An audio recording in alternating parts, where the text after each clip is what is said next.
All right, welcome to another hunt study where we break down a run with the dog and try to learn something from it. So, got Spruce here. He's my greenest started dog I'm working with here. I was able to run him after I ran my finished Mullins Feist and just got the pure pleasure out of the way. I was a little hesitant to turn him out because my Garmin had failed and I really wanted to be able to burn him on deer. Last time on the last hunt study with him, he got after some deer. I was able to burn him off of them, no problem. Also, I didn't intend to actually hunt him today. I got a cage trap out right now for a squirrel, and this snow kind of shut things down where I normally cage trap a squirrel.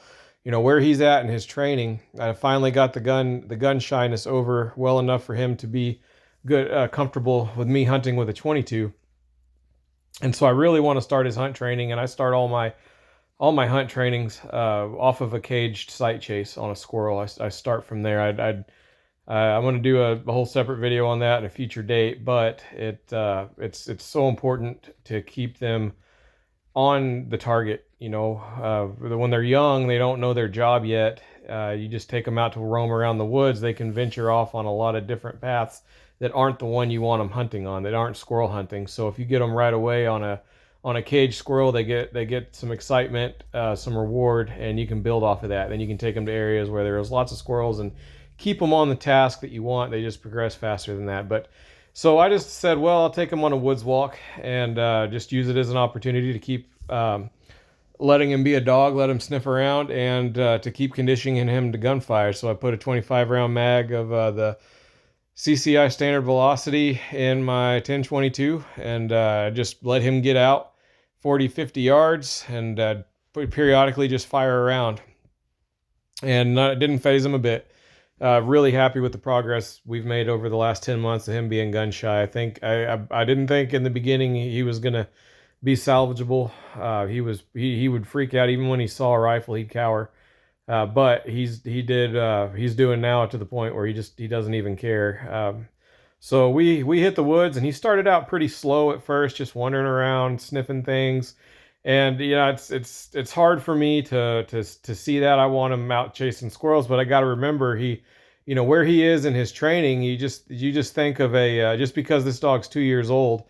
I haven't put him through the paces of my training program yet, so I haven't given him an honest chance. I can't expect what I'd normally expect out of a 2-year-old dog, and what he really reminds me of is about a 4 to 6 month old dog, a puppy, that I just start the woods walks with, just to start getting them comfortable in the woods and loving life in the woods. I see all the same things. I see all this genetics in him telling him telling him he's supposed to be doing something, and him acting on it.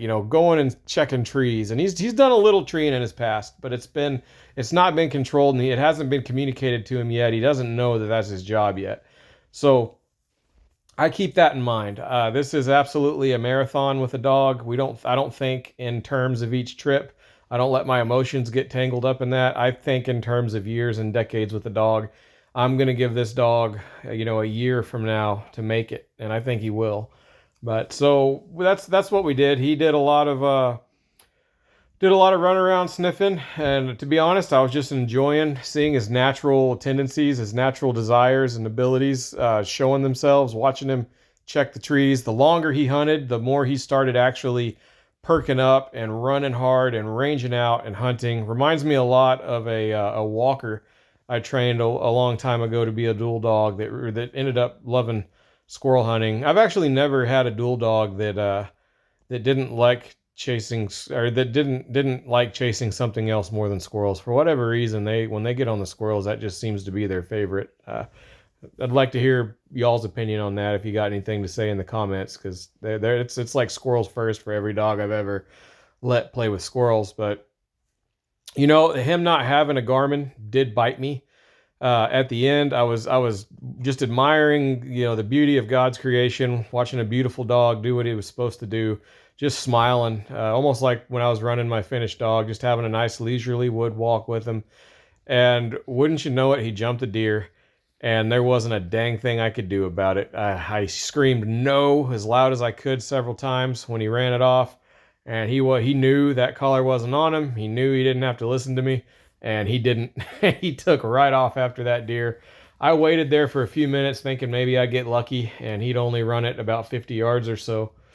And I finally got tired of waiting on him, and I was a little frustrated. And I said, "Well, I'll just hoof it back to the parking lot, and eventually he'll show up."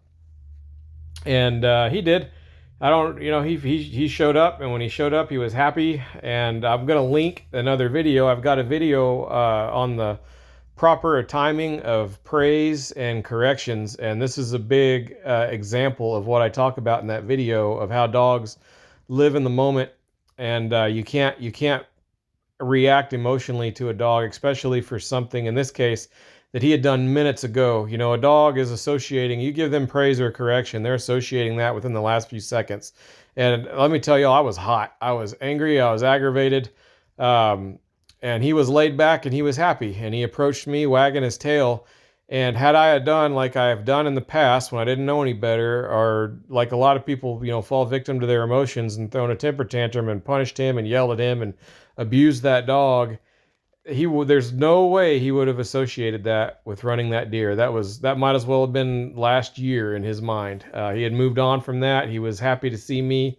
He was at the vehicle, and I don't want to punish him for him being happy to see me and being at the vehicle. So in that situation, it's not always easy, but it's best just to forget about it and move on. Otherwise, you can do some real damage to a dog. So overall, not a lot happening as far as shooting squirrels goes, but it was sure good to be back in the woods with my dogs again. And